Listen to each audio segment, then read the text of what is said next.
ஒரு தந்தை தனது சொந்த மகனை $250 விற்க முயன்றார். பின்னர் அந்த மகன் $400 மில்லியன் சம்பாதித்தார். ஜாக்கி சான் 8 மாதங்களில் அவரது தாயின் வயிற்றில் இருக்கும்போது ஒரு பிரிட்டிஷ் மருத்துவர் ஆச்சரியப்பட்டு $250 ஜாக்கியை வாங்க முன் வந்தார். ஜாக்கியின் பெற்றோருக்கு பணத் தேவை மிகவும் அதிகமாக இருந்தது. அதனால் ஜாக்கி சானின் தந்தை அவரை விற்க முடிவு செய்தார்.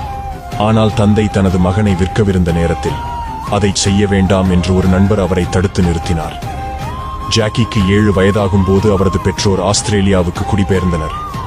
அவரை 10 ஆண்டுகளாக ஹாங்காங்கில் விட்டுச் சென்றனர். அங்கு அவர் பீக்கிங் ஆப்பரா பள்ளியில் பயின்றார். அந்த பள்ளியில் அவர் நிறைய துன்பப்பட்டார். ஜாக்கிக்கு குங்ஃபூ பயிற்சியை தவிர வேறு எதுவும் அவரை திசை திருப்ப முடியாது. அவரது முதல் சினிமா முயற்சியில் ப்ரூஸ் லீயின் பாணியை பிரதிபலிப்பதில் தோல்வியடைந்தார். அவரது அசைவுகள் சரியானதாக இல்லை.